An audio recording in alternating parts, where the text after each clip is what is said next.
আজকের সংসদ অধিবেশনে হাসনাত আবদুল্লার করা হুঁশিয়ারি ২ দিনের মধ্যে পে স্কেল কার্যকর করতে প্রধানমন্ত্রীর কাছে হাসনাত আবদুল্লার ঘোষণা।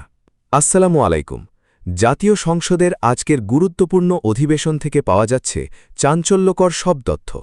২০২৬-২৭ অর্থবছরের প্রস্তাবিত বিশাল বাজেট, যার আকার প্রায় ৮,৮৩,০০০ কোটি টাকা, ১১ জুন বিকেল ৩টে সংসদে উপস্থাপিত হতে যাচ্ছে। এটি দেশের ইতিহাসে অন্যতম বড় বাজেট হিসেবে বিবেচিত হচ্ছে এবং স্বাভাবিকভাবেই এই বাজেট ঘিরে সবচেয়ে বেশি আলোচনায় রয়েছে নবম পে স্কেল। সংসদ কক্ষে আজকের আলোচনার শুরু থেকেই ছিল উত্তেজনা, কৌতূহল এবং এক ধরনের চাপা অস্থিরতা। কারণ একটাই, সরকারি কর্মচারীদের দীর্ঘদিনের দাবি নবম পে স্কেল। সংসদ সদস্যদের বক্তব্য, করিডোরে আলোচনা, এমনকি নীতি নির্ধারকদের ভেতরেও এই বিষয়টি এখন সবচেয়ে স্পর্শকাতর ইস্যুতে পরিণত হয়েছে। সংসদে আজ বক্তব্য রাখতে গিয়ে হাসনাত আবদুল্লার সরাসরি হুঁশিয়ারি উচ্চারণ করে বলেন, দীর্ঘ ১১ বছর ধরে সরকারি কর্মচারীরা নতুন পে স্কেলের অপেক্ষায় রয়েছেন। ২ দিনের মধ্যে পে স্কেল বাস্তবায়নের ঘোষণা দিতে হবে, অন্যথায় কর্মচারীরা কঠোর কর্মসূচিতে যেতে বাধ্য হবেন। এই বক্তব্যের পর সংসদে এক ধরনের চাপা প্রতিক্রিয়া লক্ষ্য করা যায়। অনেকেই এটিকে একটি রাজনৈতিক চাপ হিসেবেই দেখছেন, আবার কেউ কেউ বলছেন এটি বাস্তবতার প্রতিফলন। বাজেট বিশ্লেষণে উঠে এসেছে আরও চমকপ্রদ তথ্য। অতীত সরকার রেখে যাওয়া প্রায় ৪০,০০০ কোটি টাকার মধ্যে এখন অবশিষ্ট রয়েছে মাত্র প্রায় ৯৬১ কোটি টাকা। প্রশ্ন উঠছে, বাকি অর্থ কোথায় গেল? অর্থ মন্ত্রণালয়ের সূত্র অনুযায়ী এই অর্থের বড় একটি অংশ ব্যয় হয়েছে জ্বালানি খাতে, ভর্তুকি, কৃষি সহায়তা, ব্যাংক ঋণ পরিশোধ এবং সামাজিক নিরাপত্তা কর্মসূচিতে। বিশেষ করে জ্বালানি খাতে অতিরিক্ত প্রায় ২৪,০০০ কোটি টাকা ভর্তুকি দেওয়ার ফলে বাজেটের উপর চাপ অনেকটাই বেড়ে গেছে। এলএনজি, এলপিজি এবং তেলের আন্তর্জাতিক বাজারের দামের ওঠানামা সরকারের আর্থিক পরিকল্পনাকে বেশ কঠিন করে তুলেছে। কৃষি খাতেও সরকারকে বড় ধরনের ব্যয় বহন করতে হয়েছে। কৃষকদের ঋণ সহায়তা, সুদ পরিশোধ এবং উৎপাদন ধরে রাখতে বিভিন্ন প্রণোদনা দিতে হাজার হাজার কোটি টাকা ব্যয় হয়েছে। একইভাবে সামাজিক নিরাপত্তা কর্মসূচি আওতায় দরিদ্র পরিবারের জন্য ভাতা, বিশেষ করে নারীদের জন্য আর্থিক সহায়তা, এই খাতেও ব্যয় উল্লেখযোগ্যভাবে বেড়েছে।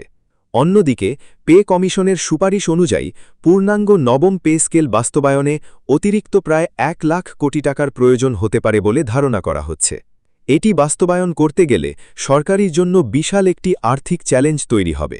অর্থ মন্ত্রণালয়ের সূত্র জানা গেছে, দেশের ট্যাক্স জিডিপি অনুপাত দক্ষিণ এশিয়ার মধ্যে সবচেয়ে কম হওয়ায় একসাথে পুরো পে স্কেল বাস্তবায়ন করা প্রায় অসম্ভব।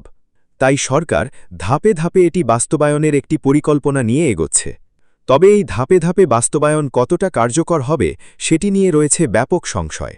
অর্থনীতিবিদদের মতে, যদি কর আদায় না বাড়ানো যায় এবং রাজস্ব ব্যবস্থাপনায় সংস্কার না আনা হয়, তাহলে ভবিষ্যতে এই ধরনের বড় আর্থিক সিদ্ধান্ত বাস্তবায়ন করা আরও কঠিন হয়ে পড়বে। একই সাথে ট্যাক্স ফাঁকি বন্ধ করা এবং কর ব্যবস্থাকে স্বচ্ছ করা এখন সময়ের দাবি।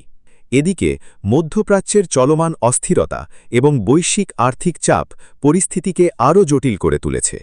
আন্তর্জাতিক বাজারে জ্বালানির দাম বৃদ্ধি, আমদানি ব্যয় বেড়ে যাওয়া এবং বৈদেশিক মুদ্রার চাপ সব মিলিয়ে সরকার এখন একটি কঠিন বাস্তবতার মুখোমুখি। ইতোমধ্যেই অর্থবছরের মাঝামাঝিতেই রাজস্ব ঘাটতি ৬০,০০০ কোটি টাকা ছাড়িয়ে গেছে বলে জানা গেছে। এই ঘাটতি পূরণ করতে সরকারকে নতুন করে ঋণ নিতে হতে পারে, যা ভবিষ্যতে অর্থনীতির উপর আরও চাপ সৃষ্টি করতে পারে। এমন পরিস্থিতিতে সরকারি কর্মচারীদের মধ্যে ক্ষোভ বাড়ছে। সচিবালয় থেকে শুরু করে বিভাগীয় কমিশনারের কার্যালয়, জেলা প্রশাসকের অফিস থেকে উপজেলা পর্যায় পর্যন্ত সব জায়গায় এক ধরনের অসন্তোষ ছড়িয়ে পড়েছে। মার্চের শুরুতেই বিভিন্ন দপ্তরে কর্মচারীরা সীমিত আকারে আন্দোলন শুরু করেছিলেন। কোথাও প্রতীকী কর্মবিরতি, কোথাও মানববন্ধন, আবার কোথাও নীরব প্রতিবাদ। এই সব কর্মসূচি ইতোমধ্যেই প্রশাসনের ভেতরে অস্থিরতার ইঙ্গিত দিয়েছে। বিশ্লেষকরা বলছেন, যদি দ্রুত কোনো সমাধান না আসে, তাহলে এই আন্দোলন আরও বড় আকার ধারণ করতে পারে।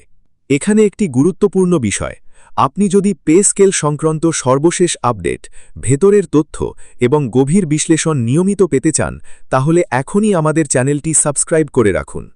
কারণ আমরা নিয়মিত আপনাদের সামনে তুলে ধরছি এমন সব তথ্য যা সাধারণত মূলধারার আলোচনায় আসে না।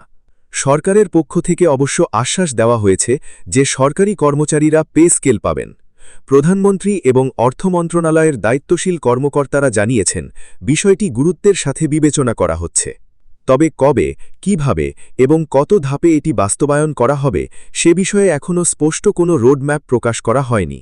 ফলে পুরো দেশের নজর এখন ১১ জুনের দিকে, যেদিন বাজেট উপস্থাপিত হবে।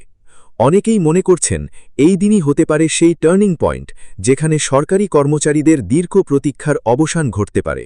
সব মিলিয়ে এখন প্রশ্ন একটাই, এই বিশাল বাজেট কি সত্যিই বদলে দিতে পারবে প্রায় ৯ লাখ সরকারি কর্মচারীর জীবন, নাকি আবারও প্রতিশ্রুতি, আশ্বাস এবং অনিশ্চয়তার মধ্যে পড়ে থাকবে নবম পে স্কেল? আপনার কি মনে হয়, এই বাজেটেই কি নবম পে স্কেলের বাস্তবায়ন শুরু হবে, নাকি এটি আবারও সময়ের গর্ভে হারিয়ে যাবে? আপনার মূল্যবান মতামত আমাদের জানাতে ভুলবেন না কমেন্ট সেকশনে। ভিডিওটি যদি আপনার কাছে তথ্যবহুল এবং গুরুত্বপূর্ণ মনে হয় তাহলে অবশ্যই একটি লাইক দিন, বন্ধুদের সাথে শেয়ার করুন এবং এমন আপডেট পেতে আমাদের চ্যানেলটি সাবস্ক্রাইব করুন। ধন্যবাদ।